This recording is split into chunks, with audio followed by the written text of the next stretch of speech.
너도 이제 번듯하게 직장 생활하고 있고 생활비를 나만 부담하고 있는 게 바람직한 상황이 아닌 것 같아서 각각 반반 부담이면 공평하잖아.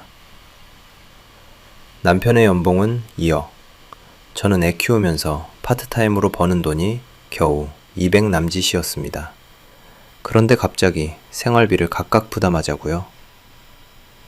애 낳으면서 그만두긴 했지만 은행 창구에서 오래 일했던 저는 본능적으로 느껴졌습니다. 남편이 말하지 않은 무언가가 있다. 그 무언가가 혹시 몇 달 전부터 울리지 않기 시작한 휴대폰 알림 소리와 연관이 있을 수도 있겠다. 남편이 웃으며 던진 그 말 앞에서 저는 싸우지 않았어요. 울지도 따지지도 않았죠. 그냥 서랍을 열고 종이 한 장을 꺼냈습니다. 가정 재무분담 협약서. 좋아요. 반반하죠. 대신 이것부터 읽어봐요. 순간 미세하게 남편의 눈빛이 흔들렸어요. 은행 창구에서 고객들을 상대하며 수도 없이 본 흔들림이었죠. 그때 저는 확신했습니다. 이 사람이 숨기고 있는 게 뭔지, 왜 갑자기 공평을 들먹이는지. 일주일 뒤 시부모님과 백수 시누이가 캐리어를 끌고 우리 집 현관으로 들어왔을 때도 저는 웃었어요.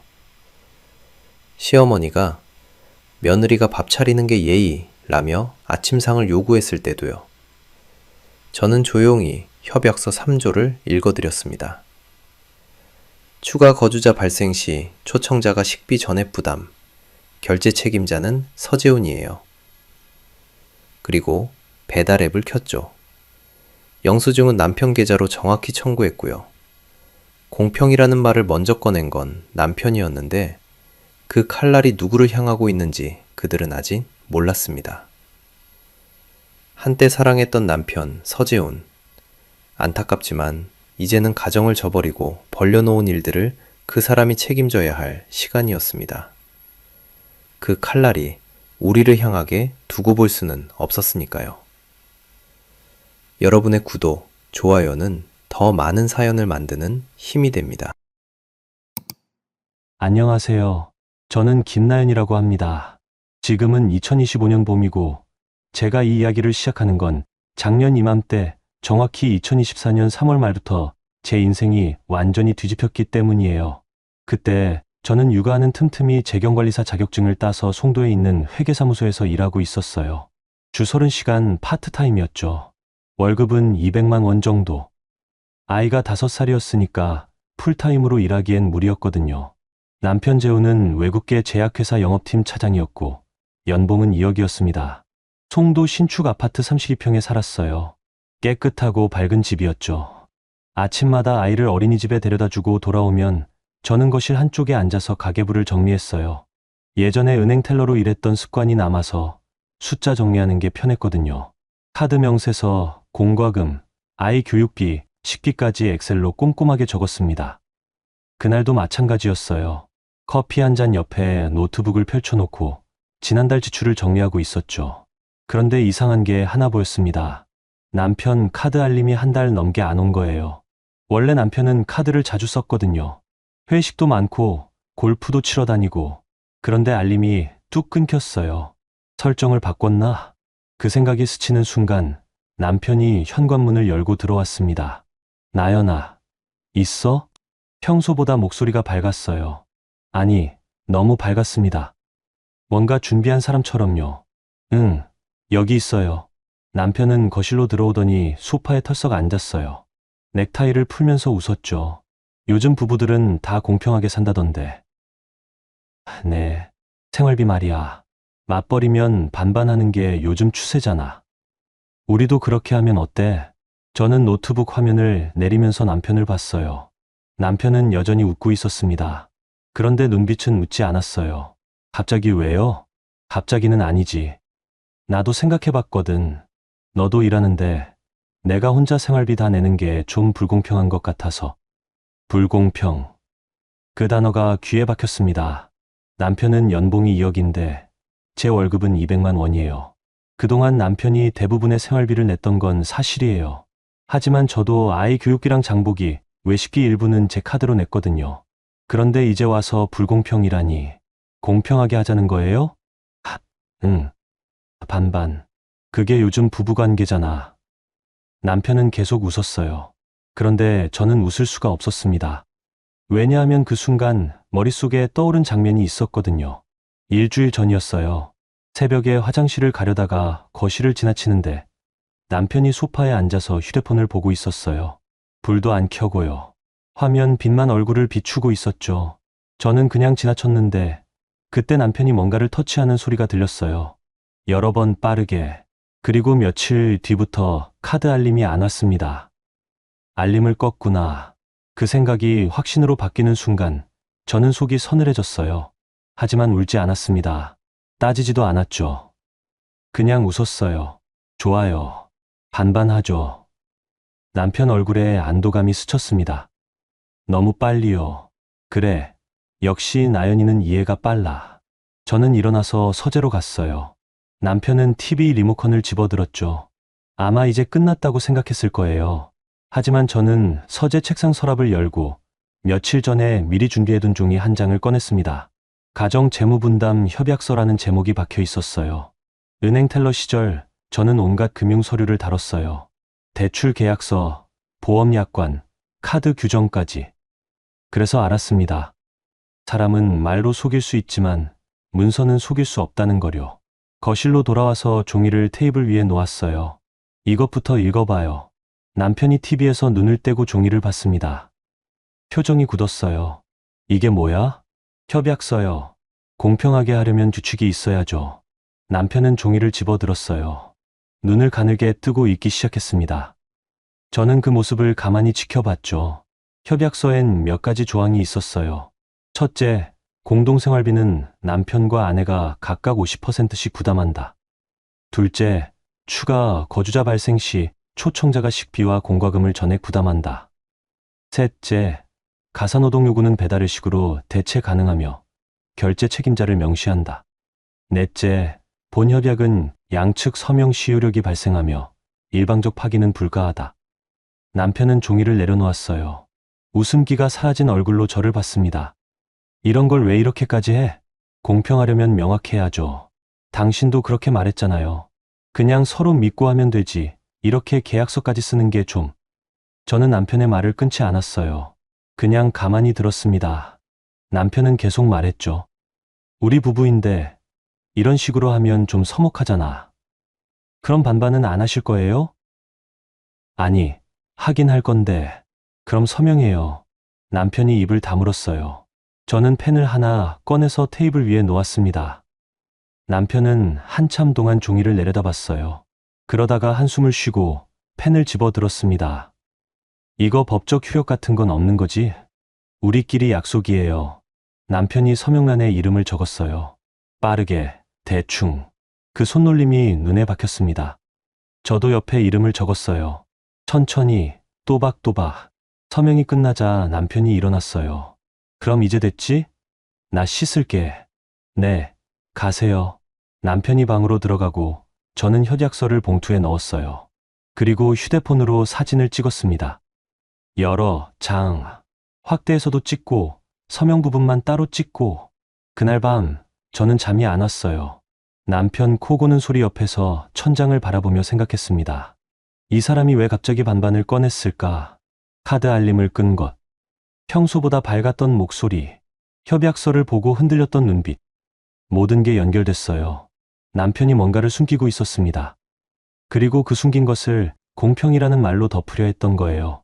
저는 이불을 덮으며 작게 중얼거렸습니다. 공평은 증빙이야, 당신. 그 말이 제 입에서 나온 순간 저는 알았어요. 이제 제가 싸워야 할 전쟁이 뭔지. 다음 날 아침 남편은 평소처럼 출근했어요. 저도 아이를 어린이집에 데려다 주고 회사로 갔죠. 모든 게 평범했습니다.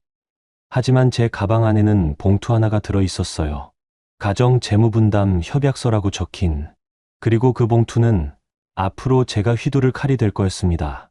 협약서에 서명을 받은 다음 날 밤, 저는 일부러 식탁에 앉아서 그 종이를 다시 꺼냈어요. 남편이 퇴근해서 샤워를 하고 나올 때쯤이었죠. 왜 또 그걸 꺼내? 남편이 머리를 닦으며 물었어요. 목소리엔 짜증이 섞여 있었습니다. 조항을 정확히 확인하려고요. 우리 같이 읽어봐요. 다 읽었잖아. 제대로 읽었어요? 남편이 한숨을 쉬었어요. 그러고는 마지못한 듯 식탁 맞은편에 앉았습니다. 저는 협약서를 펼치고 조항을 하나씩 읽어 내려갔어요. 첫 번째, 조항.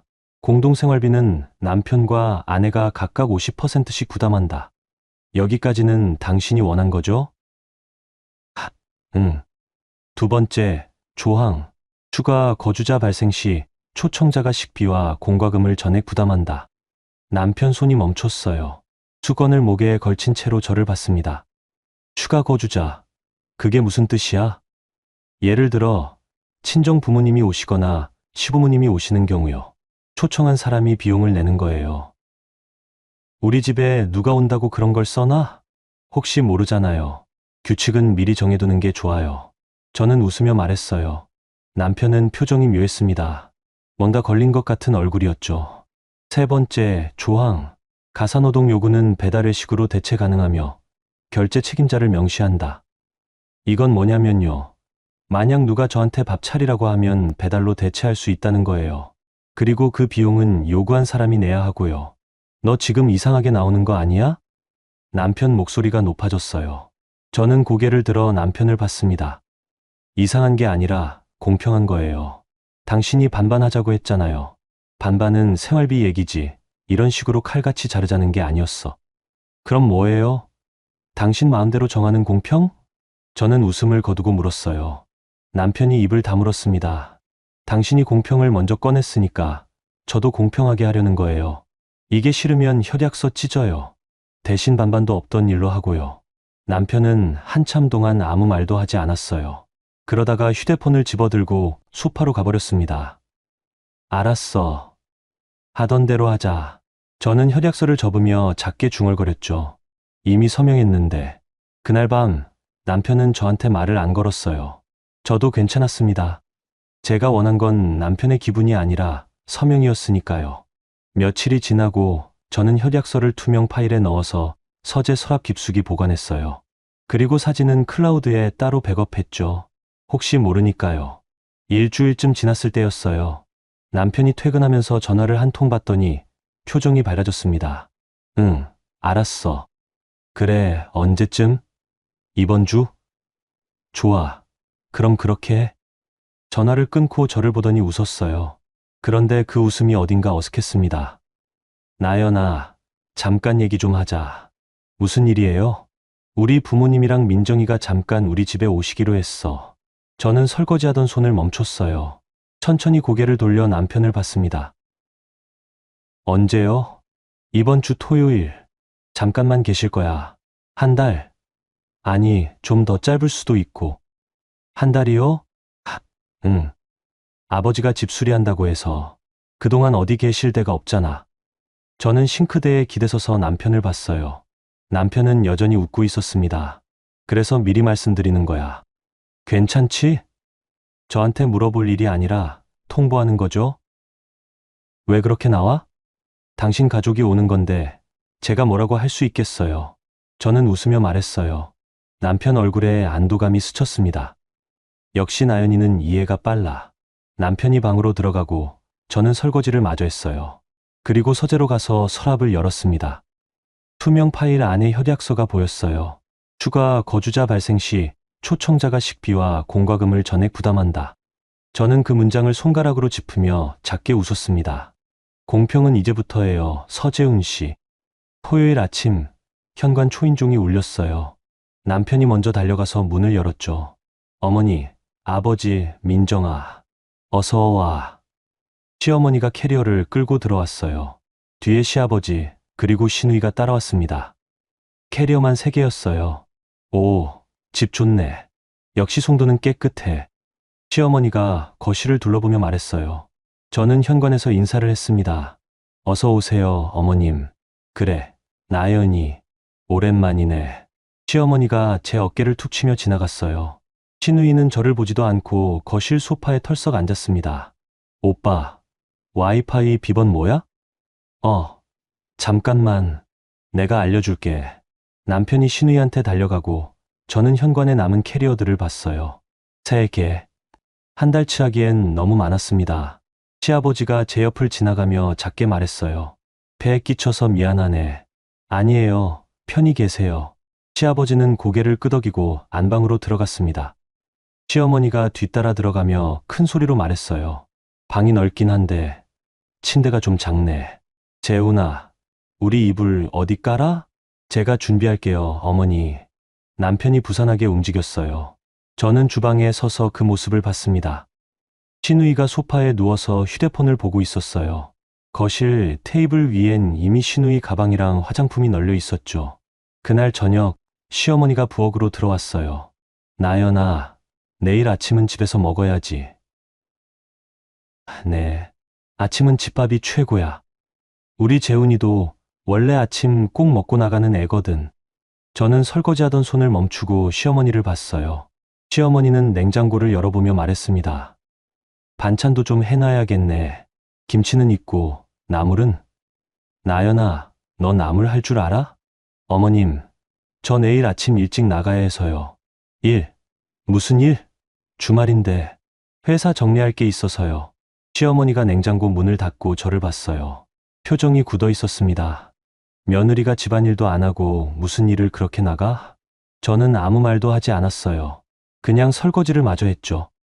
시어머니가 한숨을 쉬고 거실로 나갔습니다. 그리고 남편한테 뭐라고 말하는 소리가 들렸어요. 야, 나연이 좀 그러네.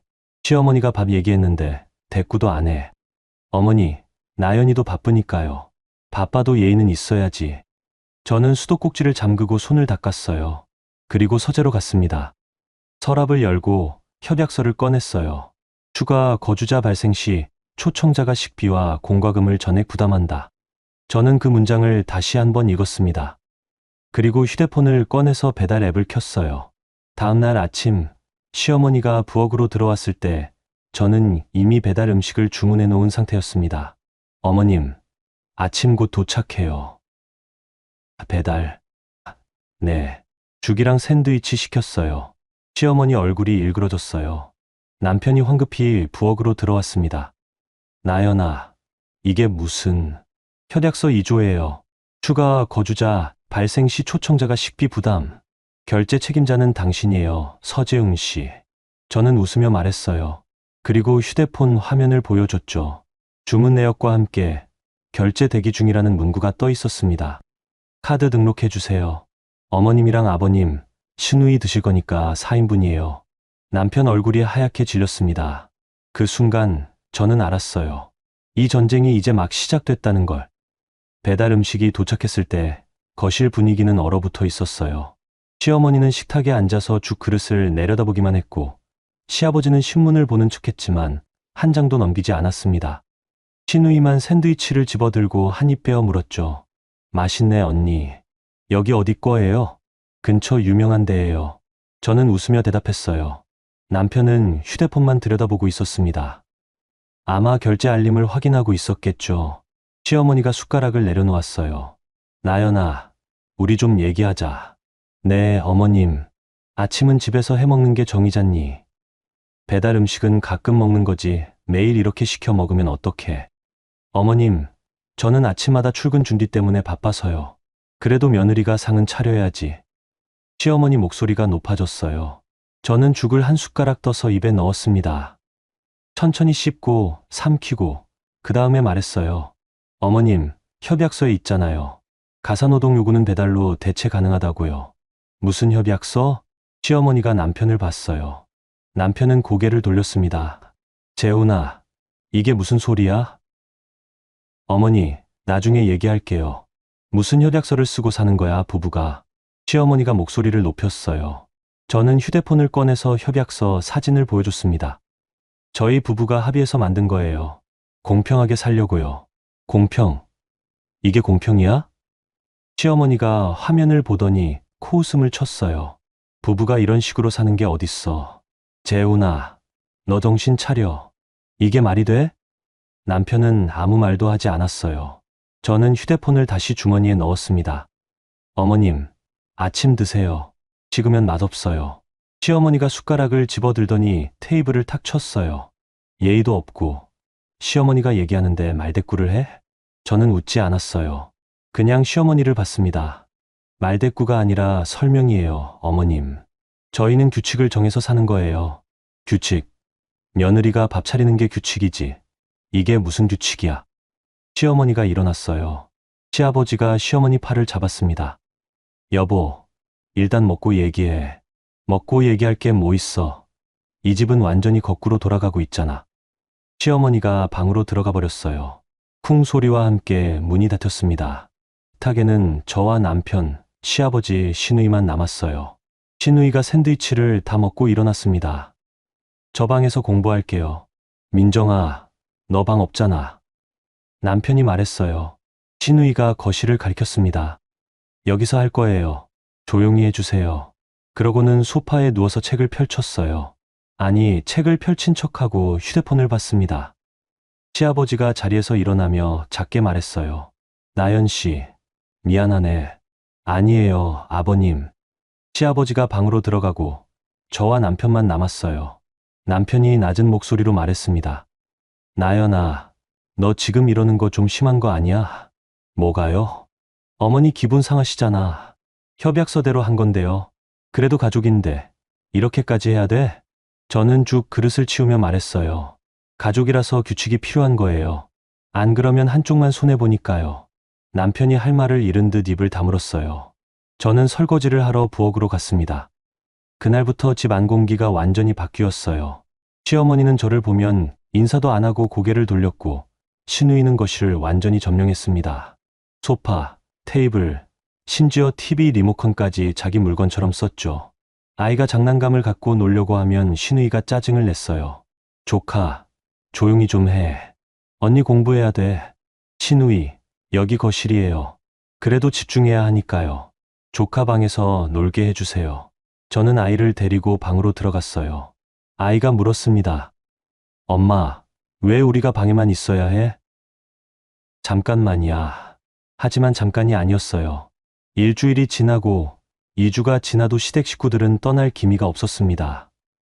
시어머니는 매일 아침 저를 불렀어요. 나연아, 반찬 좀 해놔. 어머님, 협약서에. 협약서 하지 말고. 며느리가 그것도 못해? 저는 웃으며 배달 앱을 켰어요. 반찬 배달을 시키고 영수증을 남편한테 보냈습니다. 반찬 5종 세트 78,000원. 결제 부탁드려요. 남편한테서 답장이 왔어요. 나연아, 이거 너무 비싸. 협약서대로 해요. 초청자 부담이에요. 알았어. 매일 이런 식이었어요. 시어머니가 뭘 요구하면 저는 배달로 해결하고 영수증을 남편한테 보냈습니다. 김치, 나물, 국, 심지어 밥까지. 남편 카드 사용 알림이 하루에 10통씩 왔을 거예요. 어느 날 밤 남편이 서재로 저를 불렀어요. 나연아, 우리 좀 얘기하자. 무슨 일이에요? 이거 좀 줄일 수 없어? 한 달에 배달비만 300 넘게 나가. 어머님이 요구하시니까요. 그래도 좀 조절을 해야지. 저는 노트북 화면을 돌려서 남편한테 보여줬어요. 엑셀 파일이었습니다. 이게 뭐야? 지출 내역이요. 협약서대로 정리한 거예요. 공동생활비 반반, 추가 거주자 식비는 당신 부담. 정확하죠? 남편이 화면을 보더니 한숨을 쉬었어요. 나연아, 너 나한테 복수하는 거야? 복수요? 협약서대로 하는 건데요. 이게 협약서대로야. 넌 지금 나를 괴롭히고 있잖아. 저는 웃음을 거두고 남편을 봤어요. 당신이 먼저 반반하자고 했잖아요. 그래서 저도 공평하게 하는 거예요. 공평은 이런 게 아니야. 그럼 뭐예요? 당신 마음대로 정하는 게 공평이에요? 남편이 입을 다물었어요. 저는 노트북을 닫고 일어났습니다. 당신 가족이 나가면 끝나요. 아니면 협약서 파기하고 원래대로 돌아가든가요. 원래대로? 네. 당신이 생활비 다 내고 저는 집안일 다 하고. 그게 원하는 거 아니에요? 남편은 아무 말도 하지 않았어요. 저는 방으로 들어갔습니다. 그날 밤 남편은 소파에서 잤어요. 저는 아이 옆에 누워서 천장을 봤습니다. 집은 점점 전쟁터가 되어가고 있었어요. 시어머니는 저를 보면 혀를 찾고 시누이는 아이한테까지 짜증을 냈습니다. 시아버지만 조용히 신문을 보며 아무 말도 하지 않았죠. 그리고 남편은 점점 지쳐가고 있었어요. 하지만 저는 멈추지 않았습니다. 왜냐하면 알고 있었으니까요. 남편이 숨기고 있는 게 뭔지, 카드 알림을 왜 껐는지, 그 답을 저는 곧 찾아낼 거였어요. 초여름이 되자 집 안은 더 숨 막혔어요. 에어컨을 틀어도 공기가 무거웠습니다. 시댁 식구들이 온 지 한 달이 넘었는데 떠날 기미는 전혀 없었어요. 시어머니는 이제 아이의 부엌을 자기 영역처럼 만들어버렸어요. 냉장고를 열고 반찬통을 뒤지고 제가 사둔 재료를 마음대로 썼습니다. 그러면서도 정작 요리는 안 했죠. 나연아, 이거 유통기한 지났어. 버려. 나연아, 김치 떨어졌어. 주문해.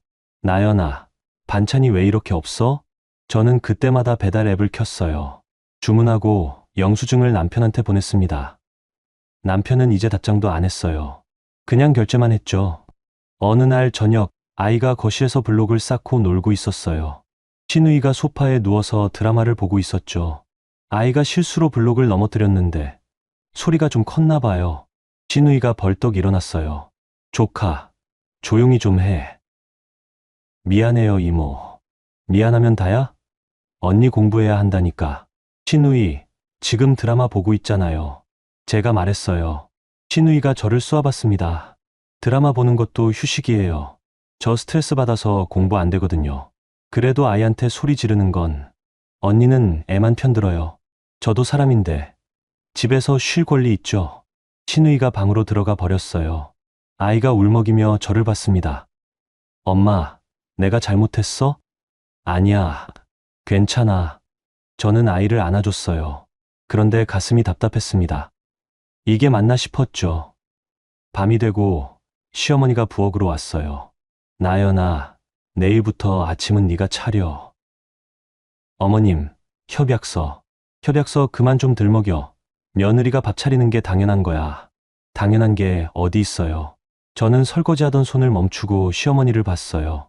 며느리라고 해서 무조건 밥 차려야 하는 건 아니에요. 그럼 뭐야? 넌 며느리 아니야? 며느리지만 하인은 아니에요. 시어머니 얼굴이 붉어졌어요. 하인, 지금 나를 뭐라고 한 거야? 그런 뜻이 아니라, 재훈아, 재훈아. 시어머니가 소리쳤어요. 남편이 방에서 나왔습니다. 왜요, 어머니? 너 마누라 좀 봐. 시어머니한테 하인 취급한대. 나연아, 어머니한테 무슨 말을 한 거야? 남편이 저를 봤어요.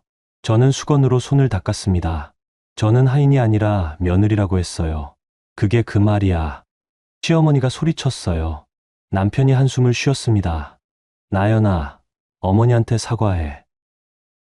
네, 사과하라고. 어머니 기분 상하셨잖아. 저는 남편을 봤어요. 남편은 진심이었습니다. 제가 뭘 잘못했는데요? 말투가 그렇잖아. 어머니한테 그렇게 말하면 어떡해. 저는 사실을 말한 건데. 사과 안 할 거야? 남편 목소리가 높아졌어요.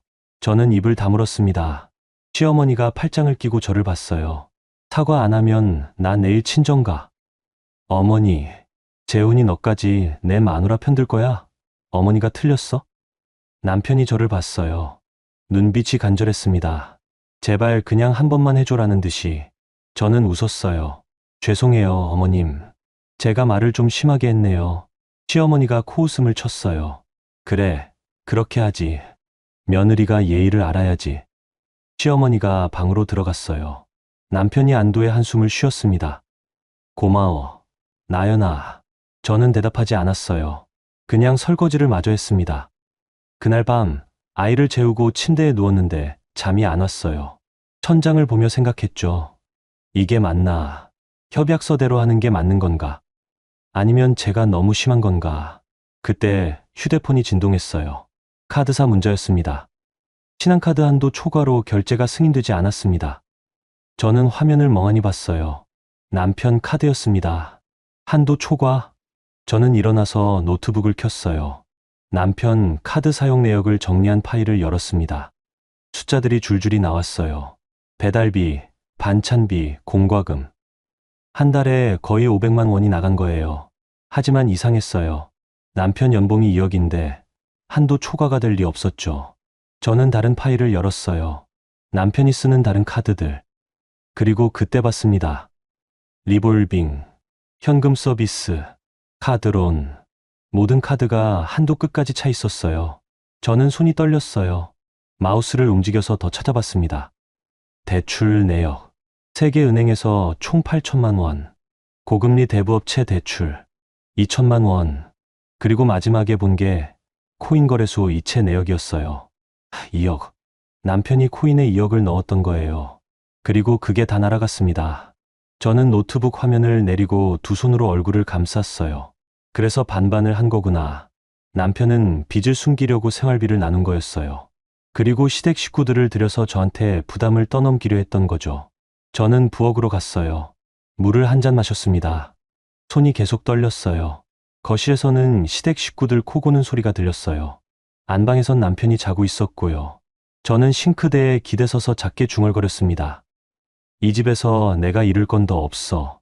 그날 밤 저는 결심했어요. 더 이상 참지 않기로. 더 이상 당하지 않기로. 이제부터는 제가 칼을 휘두를 차례였으니까요. 다음 날 점심시간 저는 회사 사무실에서 커피 한 잔을 옆에 두고 노트북을 켰어요. 동료들은 다 밖에 나가고 사무실엔 저 혼자였습니다. 저는 가정을 정리하는 게 아니라 사건을 정리하기 시작했어요. 새 엑셀 파일을 만들었습니다. 제목은 서재훈 금융흐름 추적. 먼저 남편이 쓰는 모든 카드를 정리했어요. 신한, 국민, 현대, 삼성, 총 4개. 각 카드의 한도와 사용액을 적었습니다. 그리고 리볼빙 잔액, 현금 서비스 금액까지. 숫자가 하나씩 채워질 때마다 제 얼굴에서 표정이 사라졌어요. 총 카드 빚만 6천만 원이었습니다. 다음은 대출이었어요. 은행 대출 3건, 대부업체 대출 1건. 이자율을 보는 순간 저는 한숨이 나왔어요. 대부업체의 이자가 연 20%였습니다. 이 사람 미쳤나. 대출 총액은 1억. 그 다음은 코인 거래소 내역이었어요. 남편 명의로 된 업비트 계좌. 입금 내역을 추적하니까 총 2억이 들어갔더군요. 그런데 현재 잔고는 347만 원. 거의 다 날린 거예요. 저는 계산기를 두드렸습니다. 카드빚 6천, 대출 1억, 코인 손실 2억, 총 3억 6천만 원. 그리고 월 이자만 계산해도 700만 원이 넘었어요. 남편 연봉이 세전 2억이니까 세후 실수령액은 한 달에 1천만 원 정도. 거기서 이자만 700 빠지면 남는 게 300이에요. 그래서 생활비를 나눈 거구나. 저는 엑셀 시트를 내리며 쓴웃음을 지었어요. 하지만 여기서 끝이 아니었습니다. 저는 해외 선물 거래 앱도 확인했어요. 남편이 쓰던 앱 로그인 정보를 예전에 우연히 본 적이 있었거든요. 로그인을 하니까 거래 내역이 나왔어요. 손실에 1억 2천만 원. 저는 노트북을 덮고 싶었어요. 하지만 참았습니다. 끝까지 봐야 했으니까요. 그리고 마지막에 이상한 걸 발견했어요. 남편 명의가 아니라 시아버지 이름으로 된 계좌 이체 내역이었습니다. 서한식 6천만 원. 이게 뭐지? 저는 더 파고들었어요. 은행 앱에 로그인해서 이체 내역을 확인했습니다. 그리고 그 돈이 어디서 나왔는지 봤어요. 퇴직금 담보 대출. 시아버지 퇴직금 6천만 원을 담보로 잡고 대출을 받은 거였어요. 그리고 그 돈을 남편이 가져간 겁니다. 저는 숨이 막혔어요. 시아버지도 모르겠지. 남편이 아버지 이름을 몰래 써서 대출을 받았을 가능성이 높았어요. 저는 모든 내역을 정리해서 하나의 파일로 만들었습니다. 그리고 출력했어요. 프린터에서 종이가 나올 때 저는 그 소리를 가만히 들었습니다. 드르르, 드르르. 총 15장이 나왔어요. 남편의 모든 빚과 거짓말이 담긴 문서였습니다. 저는 그 서류를 투명 파일에 넣고 가방 깊숙이 집어넣었어요. 이제 무기가 생겼습니다. 퇴근길, 저는 차 안에서 생각했어요. 이걸 어떻게 쓸까? 남편한테 바로 들이밀 수도 있었어요. 하지만 그러면 남편이 발뺌하거나 오히려 저한테 화를 낼 거였죠. 시댁한테 보여줄 수도 있었어요. 하지만 그러면 시어머니가 저를 탓할 게 뻔했습니다. 며느리가 남편을 잘 챙기지 못해서 그렇다 하고요. 저는 다른 방법을 생각했어요. 타이밍이야. 적절한 순간에 적절한 사람들 앞에서 이걸 공개해야 했어요. 그래야 남편이 변명할 수 없고 시댁도 현실을 마주할 수밖에 없으니까요. 집에 도착했을 때 현관에서 시어머니 목소리가 들렸어요. 나연이 왔어? 빨리 들어와. 저녁 차려야지. 저는 한숨을 쉬고 문을 열었습니다. 어서 와요, 어머님. 왜 이렇게 늦어? 우리 배고프다고. 시어머니가 불평했어요. 저는 가방을 내려놓고 웃었습니다. 배달시킬게요. 또 배달이야?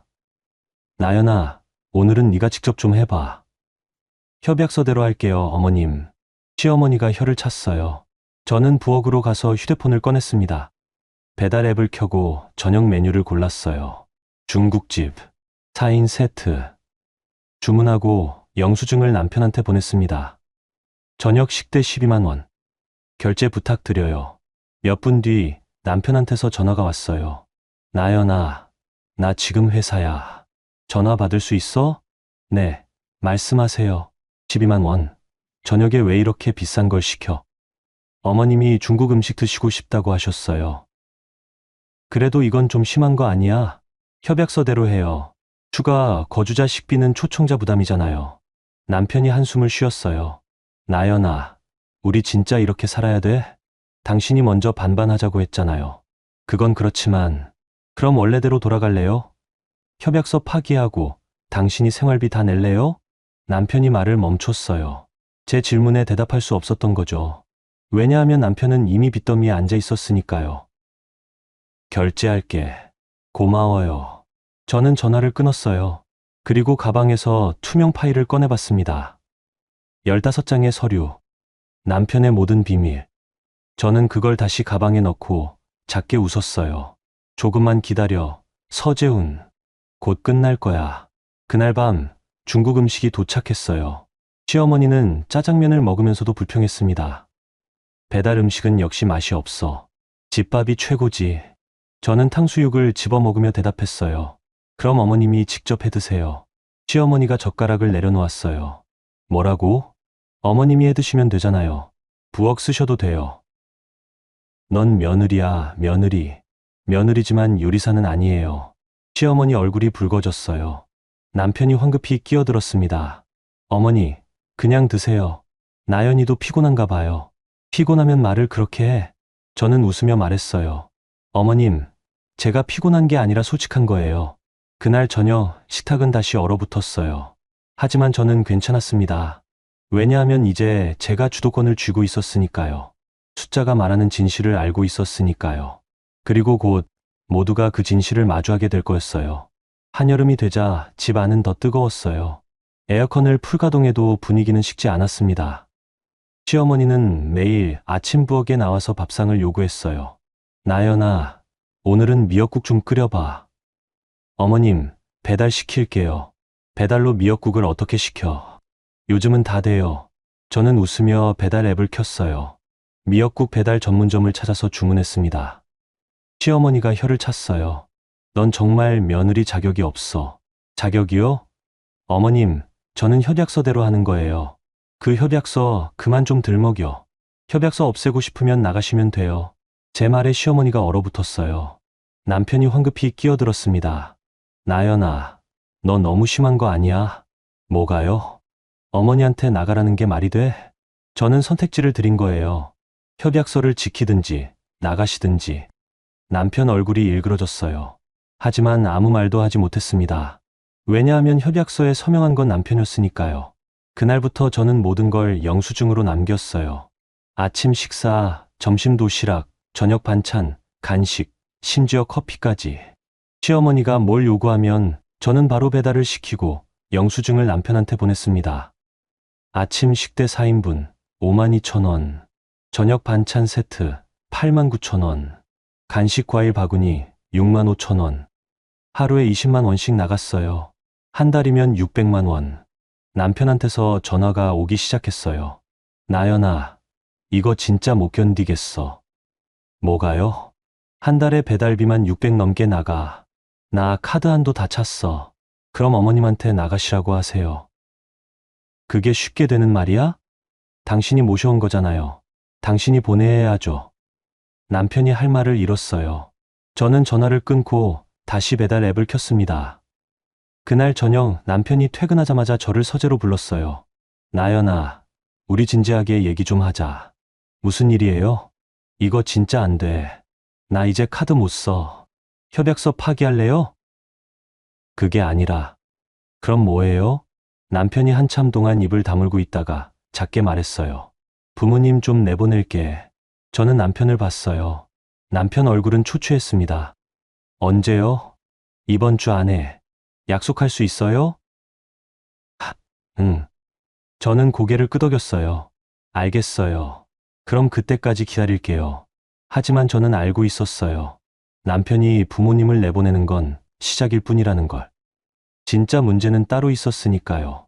이틀 뒤 남편이 시어머니한테 조심스럽게 말했어요. 어머니, 집수리 다 끝났다던데요. 그래? 이제 돌아가셔도 될 것 같아요.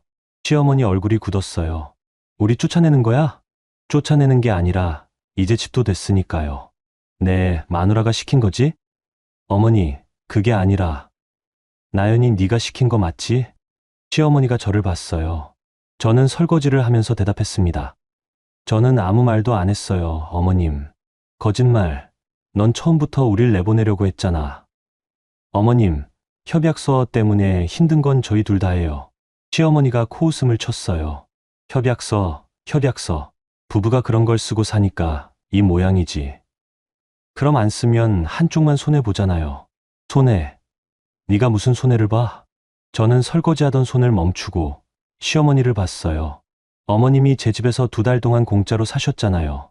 그게 손해 아니에요? 시어머니 얼굴이 새빨개졌어요. 공짜? 우린 가족이야, 가족. 가족이라고 해서 무료는 아니에요. 너, 정말. 시어머니가 다가오려는 순간 남편이 막아섰어요. 어머니, 진정하세요. 나연이도 그만해.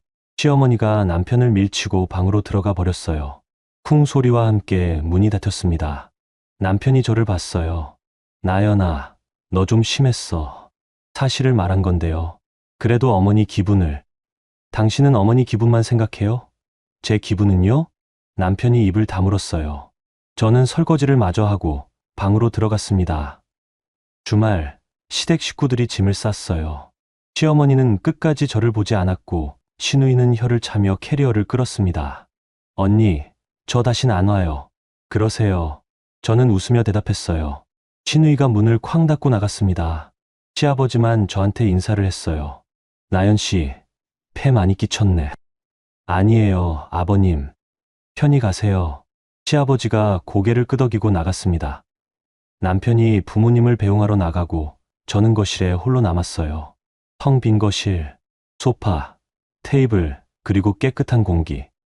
저는 창문을 활짝 열었어요. 바람이 들어왔습니다. 1라운드 끝. 하지만 진짜 싸움은 이제부터였어요. 저는 가방에서 투명 파일을 꺼냈습니다. 15장의 서류. 남편의 모든 비밀. 이제 이걸 언제, 어떻게 쓸지 결정해야 했어요. 그날 밤, 남편이 퇴근했어요. 표정이 어두웠습니다. 나연아, 어머니가 엄청 화나셨어. 그러시겠죠. 좀 사과 전화할 수 없어? 제가 뭘 잘못했는데요? 그래도 가족인데, 저는 남편을 봤어요. 가족이면 거짓말해도 돼요? 뭐, 당신, 빚 있죠? 남편 얼굴이 굳었어요. 무슨 소리야? 카드 빚, 대출, 코인 손실. 다 알아요. 너 어떻게? 저 은행 텔러 출신이에요. 숫자 추적하는 거 제 전문이에요. 남편이 소파에 주저앉았어요. 나연아, 그건 얼마예요? 총액. 3억 좀 넘어. 저는 웃었어요. 제가 계산한 것과 똑같았습니다. 그래서 반반한 거죠. 생활비 부담 줄이려고.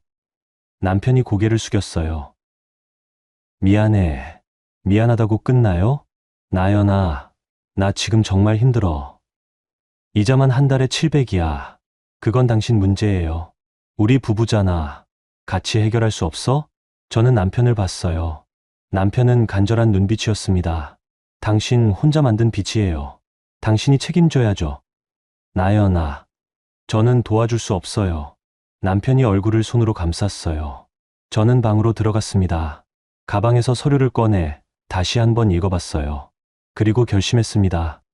이건 끝까지 가야 해. 왜냐하면 이 빚은 제 인생을 무너뜨릴 수도 있었으니까요. 저는 서류를 봉투에 넣고 내일 할 일을 생각했어요. 변호사 상담 예약, 재산 분리 방법 확인, 그리고 이혼 조건 정리. 이제 제가 칼을 휘두를 차례였습니다. 가을이 왔어요. 낙엽이 떨어지는 거리를 걸으며 저는 생각했습니다. 이제 마지막이야. 변호사 상담을 3번 받았어요. 재산 분리 방법, 이혼 절차, 그리고 비책임 범위까지 다 물어봤습니다. 변호사가 말했어요. 부인 명의로 된 빚이 아니면 부인께서 책임질 필요 없습니다. 남편 빚이 제게 안 넘어와요? 결혼 중에 생긴 빚이라도 부인이 동의하지 않았고 부인 명의가 아니면 별개예요. 특히 투자 손실은 개인 책임이고요. 저는 안도의 한숨을 쉬었어요. 그럼 재산 분할은요? 혼인 중 형성된 재산을 나누는 건데 아파트가 공동명의면 지분대로 나누면 됩니다. 다만 남편 빚 때문에 아파트가 압류될 가능성이 있으니 빨리 정리하는 게 좋아요. 저는 고개를 끄덕였어요. 이혼은 어떻게 진행하면 돼요? 협의 이혼이 제일 빠릅니다. 양측이 합의하면 1달 안에 끝나요. 남편이 합의 안 하면요? 그럼 재판 이혼을 해야 하는데 시간이 오래 걸려요. 하지만 부인께서 증빙을 많이 갖고 계시면 유리합니다. 저는 가방에서 서류 봉투를 꺼냈어요. 이런 거요? 변호사가 서류를 훑어보더니 고개를 끄덕였어요. 완벽하네요. 이 정도면 재판 가도 부인이 압도적으로 유리합니다. 저는 서류를 다시 넣고 상담을 마쳤어요. 이제 준비는 끝났습니다. 마지막 단계만 남았어요. 그날 저녁 남편한테서 전화가 왔어요. 나연아, 이번 주말에 부평가족 식당에서 식사하자. 부모님도 오시고. 왜요? 그래도 가족끼리 모여야지. 그동안 분위기가 안 좋았으니까 한번 풀어보자고. 저는 웃었어요. 좋아요. 갈게요. 남편은 제가 순순히 동의할 줄 몰랐나 봐요. 목소리가 밝아졌습니다. 그래, 고마워. 토요일 6시에 보자.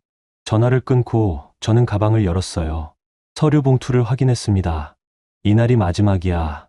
토요일, 부평 가족 식당. 남편 가족이 먼저 와 있었어요. 시어머니, 시아버지, 시누이, 그리고 남편. 저는 아이 손을 잡고 들어갔습니다. 어서 오세요. 시어머니가 인사도 안 하고 고개를 돌렸어요. 시누이는 휴대폰만 봤고요. 시아버지만 작게 고개를 끄덕였습니다. 남편이 의자를 빼주며 웃었어요. 자, 앉아. 메뉴 뭐 시킬까? 아무거나요. 저는 가방을 옆에 두고 앉았어요. 남편이 메뉴를 고르는 동안 시어머니가 말했습니다. 나연아, 그동안 생각 좀 했니? 무슨 생각이요, 어머님? 내 태도 말이야. 며느리로서 예의 좀 배워야 하는 거 아니야? 저는 웃으며 물을 한 모금 마셨어요. 저는 예의 있게 행동했는데요. 예의, 시어머니한테 나가라고 하는 게 예의야? 저는 선택지를 드린 거예요. 협약서 지키시든지 나가시든지. 시어머니 얼굴이 붉어졌어요. 남편이 황급히 끼어들었습니다. 어머니, 오늘은 좋게 얘기하려고 모인 거잖아요. 좋게? 이 며느리가 좋게 나올 것 같아? 저는 가방을 열었어요. 그리고 서류 봉투를 꺼냈습니다. 어머님, 이거 보실래요? 뭐야 그게? 남편 빚 정리 내역이요. 테이블 위에 서류를 펼쳤어요. 카드빚 6천만 원. 은행 대출 8천만 원. 대부업체 대출 2천만 원. 코인 손실 2억. 해외 선물 손실 1억 2천만 원. 그리고 마지막 장에 시아버지 명의 퇴직금 담보 대출 6천만 원. 시어머니 얼굴이 굳었어요. 시아버지가 서류를 집어들었습니다. 이게 뭐야? 남편이 투자하면서 잃은 돈이에요. 그리고 그걸 돌려막느라 만든 빚이고요. 남편이 제 손목을 잡았어요. 나연아, 이거 왜 여기서? 가족끼리 모였으니까 공유해야죠. 저는 남편 손을 뿌리치고 서류를 넘겼어요. 이게 카드빚. 이게 대출. 그리고 이게 코인이요. 시어머니가 떨리는 손으로 서류를 봤어요. 재훈아, 이게 무슨 소리야? 어머니, 그게 너 코인에 2억을 넣었어? 남편이 고개를 숙였어요. 죄송해요. 죄송하다고? 이게 죄송하다는 말로 끝나? 시어머니 목소리가 떨렸어요. 시아버지가 마지막 장을 봤습니다. 내 이름이 왜 여기 있어? 아버님 퇴직금으로 대출 받은 거예요. 뭐? 시아버지 손이 떨렸어요. 남편을 봤습니다. 재훈아, 이게 사실이야? 아버지, 그게 급하게 돈이 필요해서. 내 퇴직금을.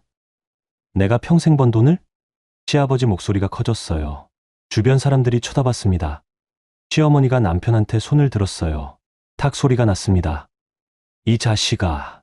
어머니, 너 미쳤어? 부모 돈까지 손대? 남편이 뺨을 감싸며 고개를 숙였어요. 신우이가 서류를 봤습니다.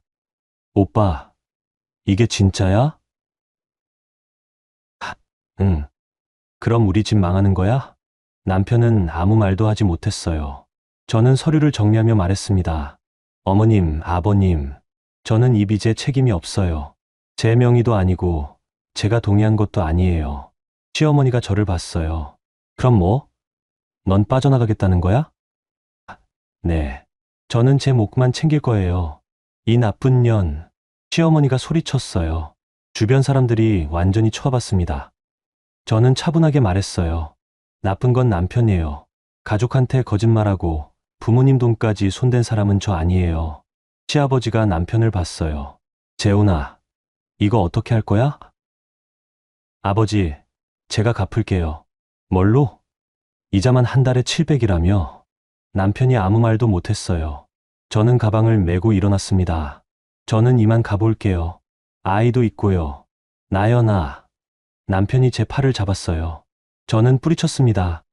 손 떼요. 제발 이혼은 하지 말자. 이미 변호사 선임했어요. 다음 주에 조정 신청할 거예요. 나연아, 제발. 저는 남편을 봤어요. 남편은 울고 있었습니다. 하지만 저는 마음이 흔들리지 않았어요. 당신이 반반하자고 했죠. 그럼 빚도 반반하세요. 아, 근데 제 몫은 없네요. 당신 빚이니까. 저는 아이 손을 잡고 식당을 나왔어요. 뒤에서 시어머니가 소리치는 게 들렸습니다. 재훈아, 이게 무슨 짓이야? 하지만 저는 돌아보지 않았어요. 집으로 가는 차 안에서 아이가 물었어요. 엄마, 우리 이제 어떻게 돼? 괜찮아. 엄마가 다 지킬게. 저는 아이 머리를 쓰다듬으며 창밖을 봤어요. 낙엽이 떨어지고 있었습니다. 그리고 저도 무언가를 떨어뜨리고 있었어요. 거짓말로 만들어진 결혼, 공평하지 않았던 관계, 이제 끝이 보였습니다. 2025년 4월, 가정법원 조정실. 봄 햇살이 창문으로 들어왔지만 방 안 공기는 차가웠어요. 저는 서류초를 무릎 위에 올려놓고 조정위원을 기다렸습니다. 옆에는 변호사가 앉아 있었고요. 반대편엔 남편이 앉아 있었어요. 혼자였습니다. 시댁 식구들은 오지 않았어요. 남편은 많이 아이였어요. 얼굴에 그늘이 짙었고 옷도 구겨져 있었습니다. 조정위원이 들어왔어요. 오늘은 재산 분할과 양육권에 대해 조정하겠습니다. 먼저 재산 분할부터 시작할게요. 변호사가 서류를 내밀었어요. 아파트는 공동 명의입니다. 하지만 원고 측은 피고의 개인 채무가 혼인 재산에 영향을 미치지 않도록 지분 조정을 요구합니다. 피고 측 의견은? 남편 변호사가 말했어요. 피고도 재산 분할에 동의하지만 5,050을 주장합니다. 제 변호사가 서류를 펼쳤어요. 피고는 혼인 중 개인 투자로 3억 6천만 원의 채무를 발생시켰습니다. 원고는 이에 전혀 관여하지 않았고 동의하지도 않았습니다. 따라서 채무는 피고 단독 책임이며 재산 분할 시 이를 고려해야 합니다. 조정위원이 서류를 검토했어요. 피고의 채무가 상당하네요. 이에 대한 원고의 책임은 없습니다. 원고 명의 채무는 전혀 없고 보증도 서지 않았습니다. 확인했습니다. 그럼 재산 분할 비율은? 제 변호사가 말했어요. 원고는 7,030을 제한합니다. 아이 양육을 고려하면 적정합니다. 남편이 고개를 들었어요. 나연아, 너무한 거 아니야? 저는 남편을 봤어요. 당신이 만든 빚 때문에 아파트 압류될 수도 있어요. 제가 아이 데리고 살 집을 지켜야죠. 나도 살 곳이 필요해. 당신은 혼자잖아요. 전세 얻어서 사세요. 남편이 입을 다물었어요. 조정위원이 말했어요. 양측 모두 7,030에 합의하시겠습니까? 남편 변호사가 남편한테 뭐라고 속삭였어요. 남편이 고개를 끄덕였습니다. 합의하겠습니다. 좋습니다. 다음은 양육권입니다. 원고가 주 양육자로 피고는 월 1회 면접 교섭권을 갖습니다. 양육비는 피고의 현재 재정 상태를 고려해 월 50만 원으로 조정합니다. 남편이 고개를 숙였어요. 연봉이 2억인데 양육비가 50만 원. 빚 때문에 그게 한계였던 거죠. 조정이 끝나고 저는 복도로 나왔어요. 남편이 따라왔습니다. 나연아. 저는 걸음을 멈추고 돌아봤어요. 왜요? 미안해. 이제 와서 미안하다고요? 나 진짜 힘들어. 회사에서도 소문나서 승진 물 건너갔어. 빚쟁이들한테 전화도 오고. 저는 남편을 봤어요. 남편은 무너져 있었습니다. 당신이 선택한 거예요. 한 번만 봐줄 수 없어. 우리 다시 시작할 수 없을까? 안 돼요. 왜? 당신은 거짓말쟁이니까요. 저한테, 가족한테, 심지어 당신 부모님한테도 거짓말했잖아요. 나 변할 수 있어. 믿을 수 없어요. 남편이 제 손을 잡으려 했어요. 저는 뒤로 물러났습니다. 손대지 마세요. 나요, 나. 이제 끝이에요. 당신 인생 당신이 책임지세요. 저는 돌아서서 걸었어요. 남편이 뒤에서 불렀지만 저는 돌아보지 않았습니다. 엘리베이터를 타고 내려가는데 눈물이 났어요. 하지만 슬퍼서가 아니었어요. 후련해서였습니다. 한 달 뒤 이혼이 확정됐어요. 아파트 지분 70%를 받고 나머지는 남편한테 넘어갔습니다. 저는 아이랑 둘이 그 집에 남았어요. 남편은 부평에 있는 원룸으로 이사 갔죠. 시댁과는 연락을 끊었어요. 시어머니한테서 전화가 몇 번 왔지만 받지 않았습니다. 시아버지한테서만 문자가 한 통 왔어요. 나연 씨, 미안하네. 아이 잘 키우게. 저는 답장을 보냈어요. 괜찮아요, 아버님. 건강하세요. 그게 마지막이었습니다. 계절이 바뀌고 여름이 왔어요. 아이는 초등학교에 입학했고 저는 회계사무소에서 정규직으로 전환했습니다. 어느 날 저녁 아이랑 둘이 저녁을 먹는데 아이가 물었어요. 엄마, 아빠는 언제 와? 아빠는 이제 안 와. 왜? 엄마랑 아빠가 이제 따로 살기로 했거든. 나 때문이야? 저는 아이를 안아줬어요. 아니야. 엄마랑 아빠 문제야. 너는 잘못 없어. 그럼 나는 엄마랑 살 거야. 가끔 아빠도 보고. 아이가 고개를 끄덕였어요. 그리고 밥을 먹었습니다. 저는 아이를 보며 생각했어요. 잘한 거겠지. 이혼 후 6개월쯤 지났을 때 남편한테서 전화가 왔어요. 나연아, 나야. 무슨 일이에요? 양육비 이번 달은 못 줄 것 같아. 왜요? 회사 그만뒀어. 빚 때문에 못 견디겠더라. 저는 한숨을 쉬었어요. 알겠어요. 그럼 나중에 주세요. 미안해. 괜찮아요. 전화를 끊고 저는 창밖을 봤어요. 남편은 여전히 빚에 쫓기고 있었어요. 하지만 그건 이제 제 문제가 아니었습니다. 저는 새 장부를 폈어요. 이제 제 이름으로만 된 통장, 제 이름으로만 된 카드. 숫자를 적어 내려가며 저는 작게 웃었어요. 공평은 증빙이야. 그 말이 제 입에서 나온 순간 저는 알았어요. 제가 이긴 게 아니라는 걸. 그냥 제 몫을 지킨 거라는 걸. 그리고 그걸로 충분했어요. 아이 옆에 앉아서 새로운 페이지를 펼쳤습니다. 이제 제 인생은 제가 쓸 거였으니까요.